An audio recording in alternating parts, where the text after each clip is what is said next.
তো বন্ধুরা, আপনারা এখন দেখতে পাচ্ছেন নপাড়া হাই স্কুলের সরস্বতী পুজোর আগের রাতের দৃশ্য। তো কি সুন্দরভাবে পুরো জায়গাটা, মণ্ডপটা, সমস্ত কিছু সাজানো হয়েছে আপনারা দেখতে পাচ্ছেন। পুরো রাস্তা জুড়ে ছেলেমেয়েরা আলপনা দিয়েছে, আর এই দিকে আপনারা দেখতে পাচ্ছেন আমাদের মণ্ডপ তৈরি করা হয়েছে।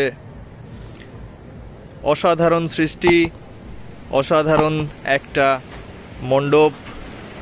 তার সাইড দিয়ে দেখতে পাচ্ছেন লাইটিং খুব দারুণভাবে সাজানো হয়েছে। সব মিলিয়ে খুব অসাধারণ একটা দৃশ্যের আমরা সাক্ষী রইলাম। তো এইটা হচ্ছে আমাদের নপাড়া হাই স্কুলের পূজা মণ্ডপ। তো পুরো লাইন দিয়েই ছেলেমেয়েরা খুব সুন্দরভাবে আলপনা দিয়েছে।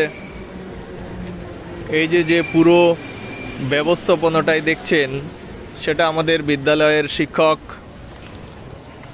তপন কুমার শীটের নেতৃত্বেই সুসম্পন্ন হয়েছে।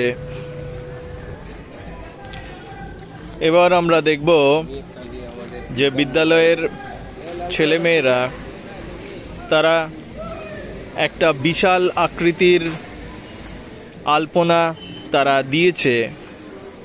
দেখতে আমাদের অসাধারণ সুন্দর, যে উপমায় ব্যবহার করা যাক না কেন সেটাই কম বলে মনে হবে। তো পুরো রাস্তাটাই, স্কুলের ভেতর থেকে বাইরে পর্যন্ত, গেট পর্যন্ত পুরো রাস্তাটাই আলপনা সুন্দরভাবে দেয়া হয়েছে। আর যেগুলোতে লাইটিং আপনারা দেখতে পাচ্ছেন, সেটার ভেতরেও অসাধারণ কাজ, অনেক পরিশ্রম, সমস্ত কিছুই লুকিয়ে রয়েছে। তো সব মিলিয়ে এবছরের সরস্বতী পুজো এবং পুজোর যে আয়োজন, আগের দিনের রাতের ছবি আপনাদের দেখাচ্ছি। তো আগের দিনের রাত পর্যন্ত, অনেক রাত পর্যন্ত ছেলেমেয়েরা কাজ করেছে। সামনেই তাদের পরীক্ষা, তা সত্ত্বেও তারা এই সরস্বতী পুজো উপলক্ষে তারা কাজ করে চলেছে। এটা একটা ভালো দিক বলা যায়, কারণ এটা ছাত্রছাত্রীদের পুজো। এটা সরস্বতী পূজা মানে ছাত্রছাত্রীদের একটা বিশেষ দিন। তো আবার ঘুরিয়ে ফিরে আপনাদের এই বৃহৎ আকৃতির যে আলপনাটা, সেটা আবার দেখাতে ইচ্ছা করছে।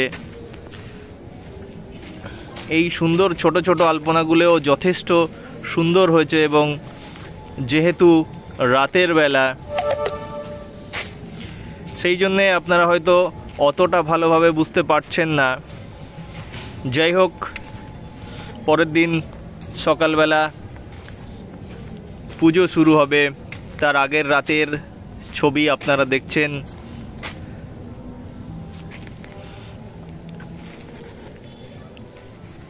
তো সবাই ভালো থাকবেন। ধন্যবাদ বন্ধুরা।